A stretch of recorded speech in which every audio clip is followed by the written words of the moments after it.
প্রথমবার আইপিএল খেলতে নেমেই চ্যাম্পিয়ন হওয়া গুজরাট টাইটান্স 2025 আইপিএল সিজনের জন্য মোট 25 জন প্লেয়ারকে নিয়ে তাদের স্কোয়াডটা সাজিয়েছে। তার মানে ওই সর্বোচ্চ 25 জন প্লেয়ারের যে কোটা ওই জায়গায় তারা ওটা পুরোপুরি সম্পন্ন করতে পেরেছে। এর আগেই তারা 5 জনকে অলরেডি রিটার্ন করেই রেখেছিল, তার মানে হিসাব মতো আইপিএলের এই মেগা অকশন থেকে তারা 20 জন প্লেয়ারকে তাদের দলে ফেরাতে পেরেছে। আর ওই যে 8 জনের যে বিদেশি কোটা ওই জায়গায় 7 জন বিদেশিকে তাদের দলে নিতে পেরেছে। তার মানে হিসাব মতো তাদের দলে 18 জন ভারতীয় খেলোয়াড় রয়েছে।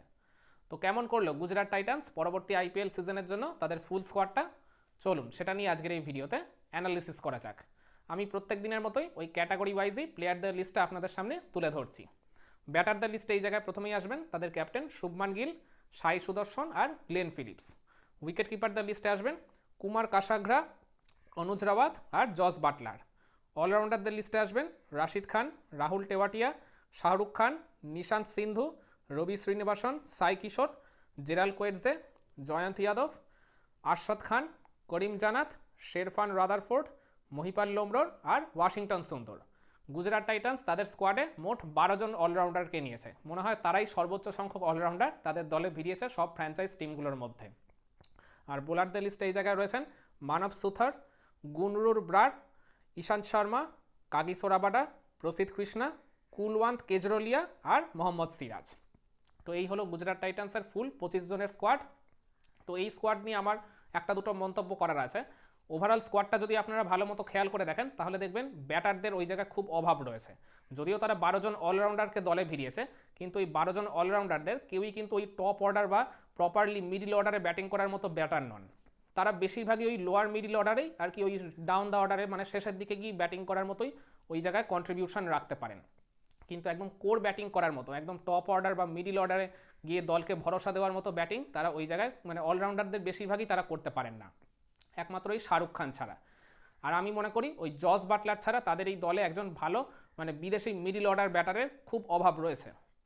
তারপরেও এই 25 জনের স্কোয়াড থেকে তাদের একাদশটা তো খেলাতে হবে, তো আমি তাদের জন্য বেস্ট পসিবল দুটো 11 সিলেক্ট করেছি, সেটাই আমি আপনাদের সামনে এখন তুলে ধরছি। প্রথম 11টা অনেকটা এরকম, ওই ওপেন করবেন শুভমান গিল আর জস বাটলার। এই দুজন আর কি স্কোয়াডে যখন রয়েছেন তখন ওপেনিং জুটি নিয়ে চিন্তা করার কোনো প্রশ্নই আসে না। আর এই দুজনের যোগ্যতা নিয়ে এই দুজনের আর কি ওপেনিং করা নিয়ে কোনো রকম আর ডাউট মনের মধ্যে আসার কথাও নয়। তো ওপেনিংয়ে এই দুজন থাকবেন। নাম্বার 3-তে আসবেন সাই সুদর্শন। সাই সুদর্শন শেষ 2টা মৌসুম ধরে গুজরাট টাইটান্সকে যে ভরসাটা দিয়েছেন ব্যাট হাতে, মানে তিনি বলতে গেলে গুজরাটের ওই মানে টপ অর্ডার মিডিল অর্ডারের এক প্রকার পিলার হয়ে উঠেছেন লাস্ট 2টা মৌসুম ধরে। বেশ কিছু ভালো ভালো ইনিংস তিনি খেলেছেন, মানে খুবই ক্রুশাল কিছু নক তিনি গুজরাট টাইটান্সকে উপহার দিয়েছেন লাস্ট 2-3টা মৌসুম ধরে। তো নাম্বার 3-তে তার স্পটটা পুরোপুরি কনফার্ম। নাম্বার 4-এ আসবেন গ্লেন ফিলিপস। গ্লেন ফিলিপসকে আমরা জানি সাধারণত তিনি ওই ফিনিশিং রোলে খেলেন 5 বা 6 নম্বর পজিশনে, কিন্তু আমি ওই যে বললাম মিডিল অর্ডারে তাদের ভরসা দেওয়ার মতো ব্যাটার এই জায়গায় খুব একটা নেই, যতই তারা 12 জন অলরাউন্ডারকে দলে ভেরাক না কেন। তো ওই জায়গায় গ্লেন ফিলিপসকে এক প্রকার বাধ্য হয়ে তাদেরকে নাম্বার 4-এ খেলাতে হতে পারে বলে আমি মনে করি। নাম্বার 5-এ আসবেন মহিপাল লোমরোর। এই একটা ভালো অপশান তাদের হাতে রয়েছে। মহিপাল লোমরোর ওই মিডিল অর্ডার কিংবা লোয়ার মিডিল অর্ডারে তিনি নেমে মানে খুব ভালো গতিতে আর কি ইনিংসটাকে অ্যাক্সিলারেট করে নিয়ে যেতে পারেন। তারপর নাম্বার 6-এ আসবেন শাহরুখ খান। শাহরুখ খান জেনারেলি এই নাম্বার 6 বা 7-এই তিনি ব্যাটিং করে থাকেন। তো শেষ দিকে নেমে ওই লিটল ক্যামিও টাইপের একটা ইনিংস খেলে দলের স্কোরটাকে অনেকটা বাড়িয়ে নিয়ে যাওয়াটাই তার মূল কাজ। নাম্বার 7-এ আসবেন রাহুল টেওয়াটিয়া।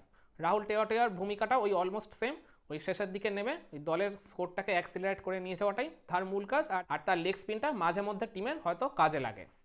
নাম্বার 8-এ আসবেন ওয়াশিংটন সুন্দর। এই পারচেসটা আমি বলবো ওই গুজরাট টাইটান্স মেগা অকশন থেকে খুব ভালো মতো করেছে। আর ওয়াশিংটন সুন্দরকে আমি বলবো অনেক কম টাকাতে তারা ওই জায়গায় কিনে নিতে পেরেছে মাত্র 3,20,00,000 ইন্ডিয়ান রুপিতে। তো ওয়াশিংটন সুন্দর বল হাতে সাম্প্রতিক সময় বেশ ভালো ফর্মেই রয়েছে। রিসেন্ট পাস্টে তার টেস্ট সিরিজের পারফরমেন্সগুলো দেখেই আমরা বুঝতে পারছি, শুধু তো টেস্ট নয়, এর আগে তিনি যে টি20গুলো খেলেছেন সেখানেও বল হাতে তিনি যথেষ্ট ইকোনমিক্যাল ছিলেন, উইকেটও জেনারেট করেছেন তার নিজের টিমের জন্য। আর এছাড়া তার ব্যাটিংটাও যথেষ্ট কার্যকরী ওই ডাউন দ্য অর্ডারে গিয়ে। তো নাম্বার 8-এ ওয়াশিংটন সুন্দরের জায়গাটা মোটামুটি কনফার্ম আপনি বলতেই পারেন। নাম্বার 9-এ আসবেন রাশিদ খান। এই স্পটটা নিয়ে তো প্রশ্ন তোলার কোনো জায়গায় আসে না। ইভেন রাশিদ খানকে ওই প্লেয়ার্স রিটেনশনে সবচেয়ে বেশি মূল্যে গুজরাট টাইটান্স কিন্তু রিটেন করেছে, 18 কোটি ভারতীয় মুদ্রায় তাকে দলে ধরে রেখেছে এই জিটি টিম ম্যানেজমেন্ট। আর রাশিদ খান না নাদার দেন, তিনি তো দলে থাকবেনই থাকবেন, তার পারফরমেন্স আর যোগ্যতার উপর বিচার করি। নাম্বার 10-এ আসবেন কাগিসো রাবাডা। কাগিসো রাবাডাকে যখন তারা দলে ভিড়িয়েছে এই একটা ভালো পারচেস তারা করেছে বলে আমি মনে করি। তো রাবাডা যখন স্কোয়াডে রয়েছে তাকে 11-এ খেলাতে হবে বলে আমি মনে করি। তাকে যদি একাদশে নিয়মিত না খেলায় তাহলে আমি মনে করব গুজরাট টাইটান্স তার জন্য মেগা অকশনে যে ওই 10 কোটির উপরে যে অ্যামাউন্টটা খরচ করেছে ওটা তার এক প্রকার জলেই ফেলে দেবে। তো রাবাডা যদি ফর্মে থাকে, তিনি যদি একদম ফাইন টিউনিংয়ে থাকেন, তাহলে তাকে একাদশে রেগুলার খেলাতেই হবে। আর নাম্বার 11 আসবেন মোহাম্মদ সিরাজ। মোহাম্মদ সিরাজকেও তারা দলে নিয়েছে 12.5 কোটি ভারতীয় মুদ্রায়। তো মোহাম্মদ সিরাজ এই মুহূর্তে ইন্ডিয়ান টিমের একজন অন্যতম ভরসার বোলার। তো তিনি যখন স্কোয়াডে রয়েছেন একাদশে থাকাটা তার এক প্রকার নিশ্চিত। তাহলে আমি আরেকবার 11টা রিপিট করে দিই। ওপেন করবেন Shubman Gill, Jos Buttler, number 3-তে সাই সুদর্শন, নাম্বার 4-এ গ্লেন ফিলিপস, নাম্বার 5-এ মহিপাল লোমরোর, নাম্বার 6-এ শাহরুখ খান, তারপর রাহুল টেওয়াটিয়া, নাম্বার 8-এ ওয়াশিংটন সুন্দর, নাম্বার 9-এ রাশিদ খান, নাম্বার 10-এ কাগিসো রাবাডা, আর লাস্টে মোহাম্মদ সিরাজ। আর এই জায়গায় ইম্প্যাক্ট প্লেয়ার হিসেবে তারা খেলাতে পারে প্রসিদ্ধ কৃষ্ণা অথবা অনুজ রাওয়াতকে। ওই তার আগে ব্যাটিং করছে নাকি পরে ব্যাটিং করছে ওটার উপর ডিপেন্ড করে আর কি মানে ইম্প্যাক্ট প্লেয়ারকে সিলেক্ট করা হবে বলে আমি মনে করি। আর এছাড়া আরেকটা যে আমি 11 তৈরি করেছি, তো এটাও কিন্তু অলমোস্ট ওই সিচুয়েশনালি যথেষ্ট উপযোগী। তো ওপেন করবেন শুভমান গিল, জস বাটলার, এই জায়গায় কোনো রকম পরিবর্তন নেই। নাম্বার 3-তে সাই সুদর্শন, নাম্বার 4-এ আসবেন এই জায়গাটায় অনুজ রাওয়াত। তো গ্লেন ফিলিপসকে আগের ওই 11টা থেকে আমি এই জায়গাটায় বাদ দিচ্ছি। নাম্বার 5-এ আসবেন মহিপাল লোমরোর, নাম্বার 6-এ শাহরুখ খান, নাম্বার 7-এ রাহুল টেওয়াটিয়া, নাম্বার 8-এ ওয়াশিংটন সুন্দর, 9 নম্বরে আসবেন জেরাল কোয়েটসিয়া। এই সাউথ আফ্রিকার এই বোলিং অলরাউন্ডার, মানে তিনি বল হাতে যেমন কার্যকরী, তার বলিংয়ে যেমন প্রচুর টাইপের ভ্যারিয়েশন রয়েছে, তেমনি ব্যাট হাতে ইনিংসের শেষ দিকে গিয়ে তিনি ফ্লারিশ করতে পারেন। সেটা আমরা রিসেন্টলি ভারতের এগেনস্টে সদ্য সমাপ্ত টি-20 সিরিজটাতেই দেখেছি। ইভেন সাউথ আফ্রিকা যে ম্যাচটায় জিতেছিল ভারতের বিপক্ষে, ওই ম্যাচটা জেতার জন্য তো তার ব্যাটিংয়ের অবদানটাই সবচেয়ে বেশি ছিল বলে আমি মনে করি। তারপর নাম্বার 10-এ আসবেন রাশিদ খান, আর নাম্বার 11-এ মোহাম্মদ সিরাজ। আর এই জায়গায় ইম্প্যাক্ট প্লেয়ার হিসেবে আসতে পারেন কাগিসো রাবাডা অথবা গ্লেন ফিলিপস। কারণ একাদশে আমি 3 জন যেহেতু বিদেশি রেখেছি, তো এই কারণে মানে ইম্প্যাক্ট প্লেয়ার হিসেবে একজন বিদেশিকে তারা কিন্তু খেলাতেই পারে।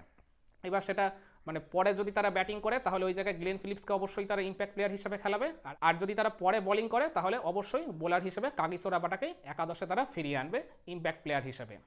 তাহলে গুজরাট টাইটান্সের এই ওভারঅল স্কোয়াডটায় ওই ব্যাটিংয়ে বা পার্টিকুলারলি ওই মিডিল অর্ডারে ওই কিছু আর কি ন্যূনতম যে দুর্বলতাটুকু রয়েছে ওইটুকু ছাড়া আমি মনে করি না তাদের স্কোয়াডে আর কোনো রকম ফাঁক ফোকর রয়েছে। সব রকম ভ্যারিয়েশনই তাদের স্কোয়াডে আছে বলে আমি মনে করি। তো আপনারা কি মনে করেন আমি যে সম্ভাব্য দুটো একাদশ বা প্লেইং 11 এখন আপনাদের সামনে তুলে ধরলাম, এগুলো কি পরিস্থিতি বিবেচনায় ঠিকঠাক আছে একদম, নাকি আপনারা এই জায়গায় কোনো অদল বদল দেখতে চান? কমেন্ট করে আপনার মতামতটা জানাবেন নাকি।